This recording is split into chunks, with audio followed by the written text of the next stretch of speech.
Top 12 থেকে একটুর জন্য বাদ পড়ে যাওয়া থেকে বেঁচে গিয়েছিলে মোমো, কিভাবে? টপ 100 অডিশনের পরেই আমার ফোনটা মিসিং হয়ে যায় কোনোভাবে।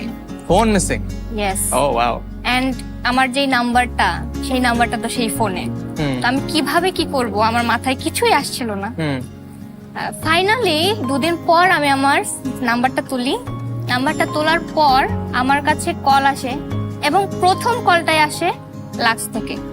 বাট এই ব্যাপারটা আমি পরবর্তীতে জানতে পারি, কারণ এই যে প্রথম কলটা আসে এটা আমি ভুলে যাই, মানে কোনোভাবে মিসিং হয়ে যায় আমার কাছ থেকে কলটা।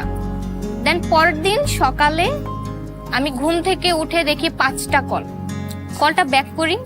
ব্যাক করার সাথে সাথে বলছে ইউ আর ইন টপ 12, আমরা তো লাক্স টিম থেকে আপনাকে রাত থেকে আপনাকে রিচ করা ট্রাই করছে, আমরা তো পাচ্ছি না। কি বলেন, আমাকে রিচ করা ট্রাই করছেন? মানে আমি 12 জনের ভেতর আছি?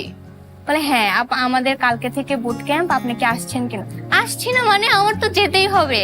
তো এটা হচ্ছে আমার জন্য একটা খুবই আনফরগেটেবল জার্নি, যেটা ছোট্ট থেকে আমার স্বপ্ন ছিল। যেই মেয়েটা ছোট থেকে লাক্স সুপারস্টার দেখছে 14, 18, এন্ড সেই মেয়েটা 25-এ এসে সে লাক্স সুপারস্টারের একটা পার্টিসিপেন্ট, ভাবা যায়? তো এই ব্যাপারটা আমার জন্য আসলে সব থেকে গর্বের, অনেক বড় একটা ব্যাপার যে এই ব্যাপারটা আমার জীবনে এসেছে। এন্ড এই স্বপ্নটাকে সত্যি করেছে লাক্সের আগের আমি আর এখনকার আমি টোটালি ডিফারেন্ট। মানে you guys all see me.